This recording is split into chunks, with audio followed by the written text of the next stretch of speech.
Hello and welcome to our special Africa Cup of Nations show on France 24. Over the next 17 minutes, we'll be bringing you all the results and reaction from another packed day of AFCON action. After more twists and turns, we finally know the lineup for the round of 16. I'm delighted to say that I'm joined in studio by Eurosport journalist Ruben Slagter, and we'll be crossing live to our correspondent James Vasina in Ivory Coast. In fact, let's cross straight to Abidjan, where James Vasina is standing by. James, those latest rounds of results mean that the hosts are through to the round of 16 by the skin of their teeth, finishing as one of the four best third-place teams. They'll have to do it with a brand new coach, though, after Jean-Louis Gasset was sacked, despite his side still being in the tournament. James, what's the general feeling around the side in Ivory Coast just a few days after that humiliating loss? And are they happy in general to see the back of Gasset? Oh, well, they're happy for two reasons. One, for seeing the back of him, and also for seeing Morocco win tonight. Morocco's goal was a celebration here in Abidjan. There's been fireworks going on actually just around me, and a lot of cars going around celebrating all of that, because Morocco's win means indeed that the home nation does make their way through as the third best place in the tournament. Yes, do the maths properly, and they get through not by their own efforts, but thanks to Morocco's win tonight. Because had Zambia managed to score a single point in that game tonight, well, that would have been the end for the host nation. But Ivory Coast, coming off that massive defeat that caused, yes, the fall of Gasset, their head coach, means that the party does continue for them. So the feeling is great. And for Gasset, well, they're happy to see the back of him after the last game against Equatorial Guinea, where they suffered that massive loss. Fans were just fed up. They were like, why? Why do we still have him? Why is he around here? They were talking about his track record before that, not understanding what he was doing. Well, his reign with the Elephants will not have lasted long. He only took command in 2022 and failed to get any further than 3 games as host nation. So he steps out. His assistant steps in as interim manager, as they will be continuing in the round of 16. But it's going to be a tough one for them. There's a lot of hope. You can maybe hear some of the partying around, but it's not been convincing for them as a home nation. But we're pretty glad to be here in Abidjan, and that the local team is backed by the locals still, because that will keep things going. And the energy just in general has been great. That's set to continue then for the Elephants. Yeah, I'm sure the partying is going to be going on late into the night there in Abidjan. And if I know James, he's going to be very much at the centre of that party. And as James was saying, Morocco have now... we're going to go speak. We're going to speak, yeah. And as James was saying... We've got to get some of the reactions outside there, because this is the time for them. Yeah. Incredible night in the Ivory Coast, despite not actually due to their efforts, as James was saying. And it does confirm Morocco's place at the top of Group F as they beat Zambia 1-0. Captain Hakim Ziyech scored the decisive goal for his side, blasting home a loose ball 10 minutes before half-time. The Atlas Lions had to do it without their head coach, Walid Regragui, banned for 2 matches after he was involved with an on-field spat with DRC's captain Chancel Mbemba in their last game. The win eliminates Zambia as they finish as one of the worst 2 third-place teams. Ruben, I want to bring you in on this. Morocco haven't necessarily been at their best throughout the group stage, but they've done what they needed to do to qualify. Do you feel they've got another gear to go once it gets to the decisive end of the tournament? I would say at least 2 or 3 gears. So yeah, they didn't have to do much. There was a lot of Ivorian fans in the stadium today also pushing them, because they needed the win for the Ivory Coast. And I think you could clearly see for the first 30 minutes that Morocco tried to score that goal.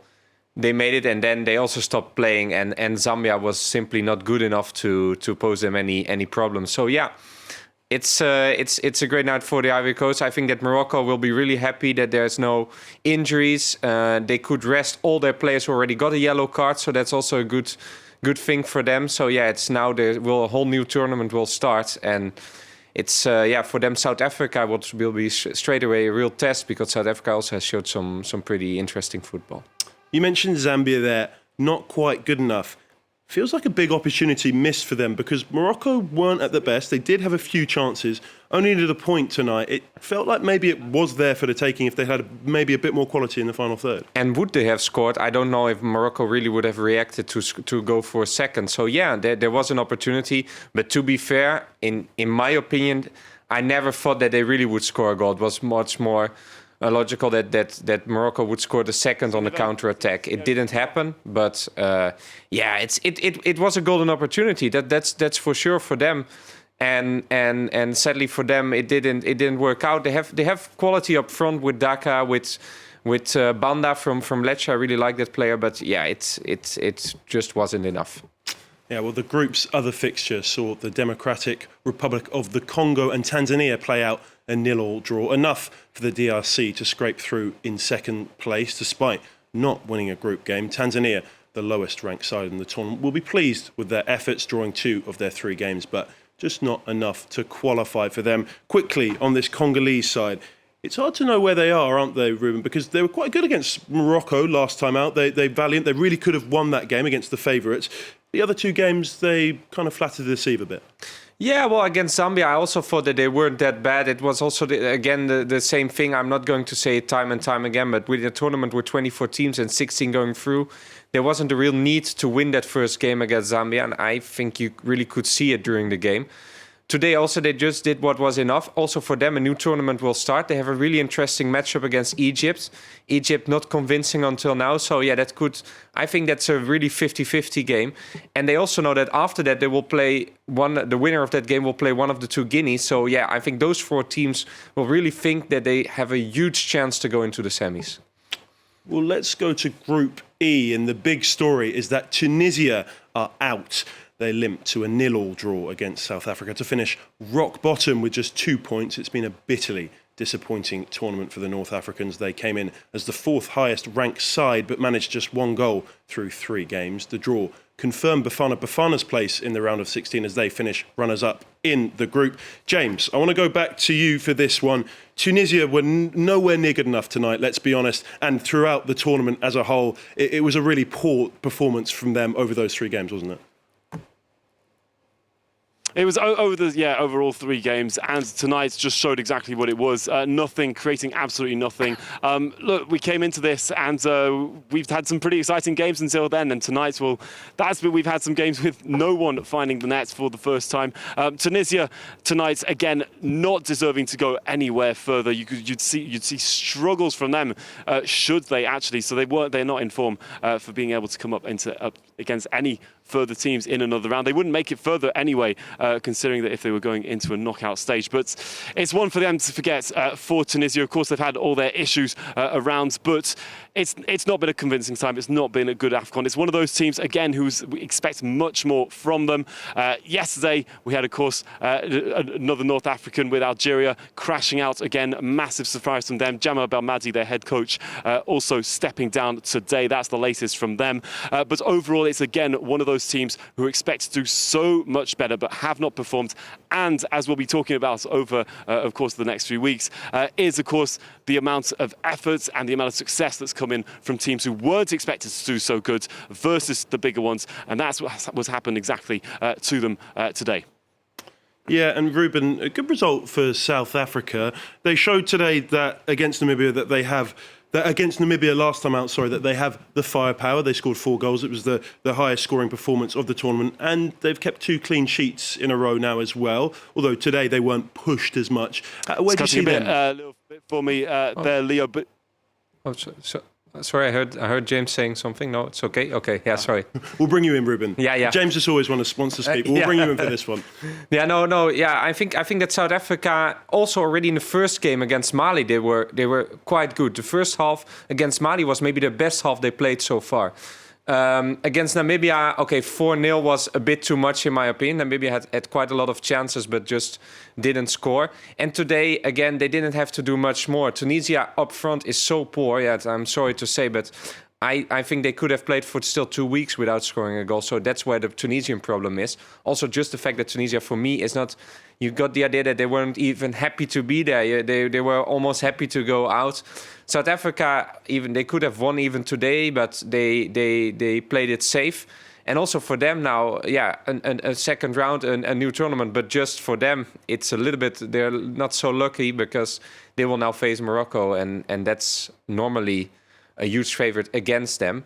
But it's an interesting team. The fact also that they have 7 players from Mamelodi Sundowns, you can see that it's a real It's a team that knows how to play together. It's fun to see Bafana back in the AFCON and playing well.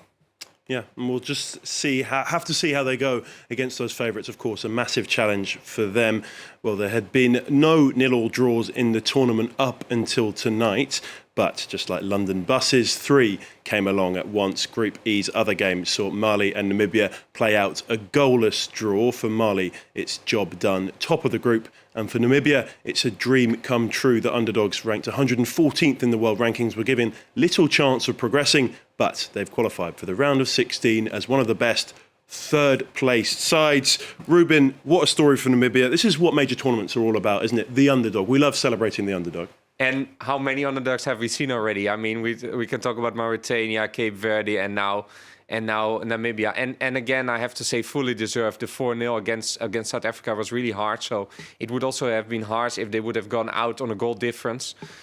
It didn't happen. Mali, same story. They didn't have to, and they were for them 0-0 was okay, and so it was for Namibia.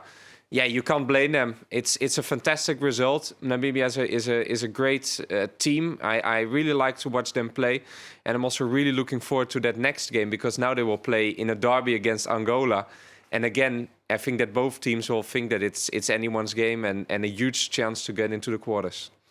Well, as we've heard already tonight, there's been a lot happening behind the scenes at the Africa Cup of Nations, especially when it comes to the coaches. As we've already mentioned, Morocco coach Walid Regragui has been suspended for 2 matches after he was involved in that on-field spat with Chancellor Mbemba. Algeria boss Jamal Belmadi has resigned after his team's humiliating loss to Mauritania last night, which resulted in their second straight group stage exit. Tunisia's manager Jalal Kadri has also quit after their failure to qualify. Ghana's Chris Hughton was sacked after their poor run as well. And of course, we've already heard about Jean-Louis Gasset. Well, let's look ahead now, and we finally know our lineup for the knockout stages. Here it is in all its glory, the final 16, where the tournament really gets serious. No second chances now, and as you can see, some absolutely cracking ties in that lineup. Ruben, difficult question because there's so many big matches. What's the pick of the ties there? I mean, I look straight away, I see Nigeria, Cameroon, I see Senegal, Ivory Coast. Some mouth-watering clashes, aren't there? Historically, those two, of course, stand out. And a home team against the title holders, that will be fantastic. I mean, we can say that Ivory Coast, they will be happy, but it's also like a great gift, because now Senegal is waiting for them, and they have a huge mountain to climb to win that one. But also, there's some really unexpected ties, and that will also make it interesting. I mean, Cape Verde against Mauritania, who would have thought? Or Angola against Namibia. There's some regional derbies with Mali against Burkina Faso, for example. Also can be a really interesting game. And the match between the two Guineas, also teams that has surprised us already. So yeah, there's so many interesting games. And like you say, it's a new tournament starting now. So I think that all the teams now will think it will be just a knockout. They will also maybe change a bit their tactics. So yeah, we will see how they will react. And now they have to show what they are made of. There's some teams that could hide a little bit, especially today. But yeah, teams like Mali, like Morocco, they now have to step up and show that they are favorites to go really far in the tournament. And Ruben, you've said throughout the group stages that Senegal and Morocco are the 2 teams to look out for. There's kind of a separation between them and the rest, maybe. Now we've seen them both play 3 times. We've seen everyone play 3 times, of course. Have you seen anything to change your mind on that? Or to you, are they still the 2 favourites? Do you see a Senegal-Morocco final? Not to put you too much on the spot, but... No, not for me. They're even more favourites now. It's more that the other outsiders in general are quite disappointing. I would love to see a team like Namibia go into the final, of course. But okay, is it really realistic to expect from them to pull off 3 incredible games? Maybe not. I don't think we can do that. Also, the fact that we've seen today the bench of Morocco and also the bench of Senegal. They have at least 18 players who are pretty decent and who are good enough to play from the start. I think that's a real extra, because there will be injuries, there will be yellow cards, there will be red cards. So that's a story.